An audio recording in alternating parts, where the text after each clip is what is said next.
Hello my friends, welcome to this test drive series where I will show you a lot of the very good designs that are available at the workshop for the Empyrion Galactic Survival game. Sometimes, and when I play the game, and I played a lot, I like it, I like very much the game, it's difficult to find the correct ship for what do you want. The search conditions that we have available in the workshop are not that good. We cannot search for materials, we cannot search for instance, some kind of devices that the small vessel that you want to see if it has, for instance, more than 2 fridges, more than 2 cargo boxes. You don't have that kind of search options to find to search in the workshop of the kind of ship that you want. So when I play the game, I test a lot of ships. Sometimes I like them, sometimes I do not, and I'm going to do a little bit of this test drive series of the designs that I really enjoy the most. And for starters, I'm going to show you a little bit of MX5T. It's a you can follow the link to the workshop on the description of the video. This is a ship that was developed by jrandall. It's very well designed. I really like the shape of this small vessel. It only requires basic materials. Of course you need cobalt because it has a warp drive, but besides the cobalt, and you can even get cobalt on your starting planet, so getting to spawn this vessel, it's not going to be that difficult. So regarding and I can show you regarding the equipment, it has very nice standard equipment, and as usual in jrandall's vessels, it comes with a basic package, and then you can customize it, adapting it to your stage in the game. Why place some kind of very difficult weapons that you can only unlock when getting rare ores? And by that you cannot spawn the ship unless you go to creative mode and remove the components that require that rare ores. jrandall prefers to leave the bare bone of the ship ready. In this case, it comes with 4 Gatling guns like these ones with the 15 millimeters bullets that you can get from the beginning, and then afterwards you have space for homing rockets, or you can select what kind of guns do you prefer to place on your ship. So instead of coming by default, he leaves the space to place them, and then you can afterwards customize a little bit the ship to your likings, much like buying a car. Some people prefer to get the sport specs, someone prefer the comfort pack, and it's exactly the same. You have a small room inside. You can access the driving, the place where you can pilot from inside the ship, which is nice. All of the components are accessible in this room. There are nothing that you can only access through the control panel, which is also a nice feature.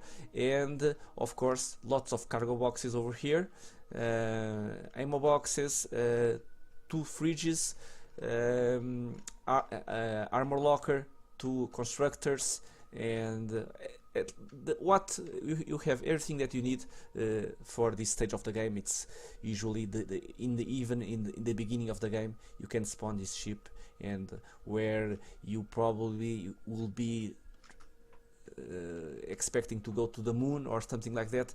This is a ship that can get you there and support long expeditions very easily. Of course, it's not armored, so do not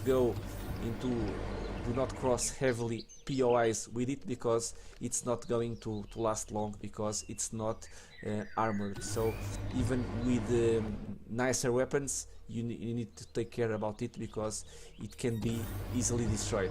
What I've made in my single player game, if you don't play multiplayer, I removed this seat over here, which is for a passenger, and I placed a pilot seat. So I got they destroyed my cockpit in the front, but I had a second place from where to fly the ship. So but again, that's customizations that you can do afterwards. Resource wise, you can check a little bit less than 1500 iron ingot, 700 copper ingot, almost 600 cobalt, and almost 600 silicon. So I really think, of course, cobalt is going to be a little bit more difficult to get these kind of amounts.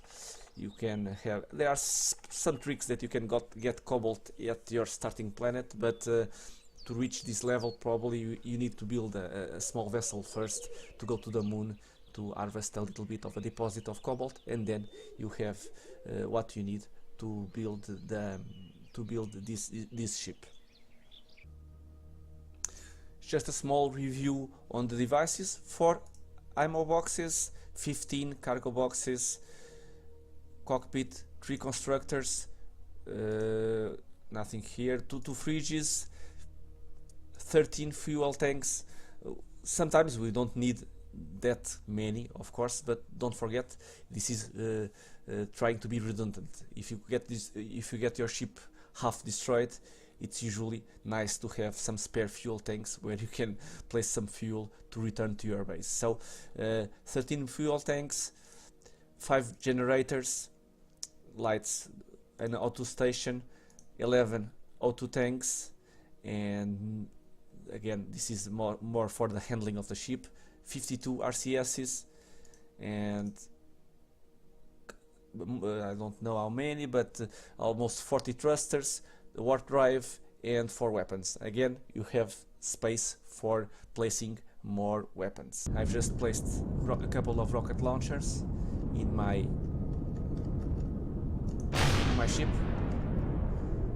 but it's a little bit difficult, at least to use this ship as a very big option against fighting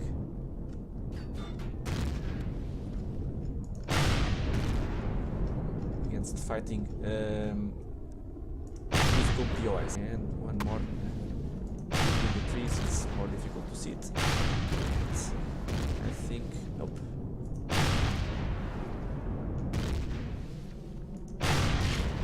And here we are.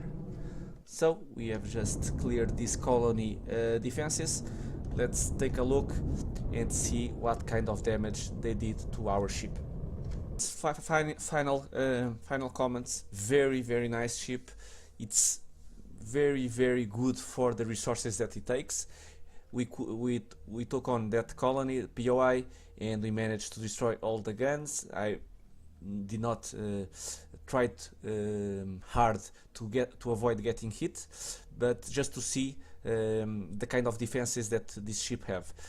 It's not the main goal to be a heavy assault ship against POIs. It's just I think it can be used as exploratory ship. Go to your first travels to other planets to get resources, to stay away from trouble, and with it, it's very good. Nice autonomy. You have all the components that you need to stay for a long time away from your base.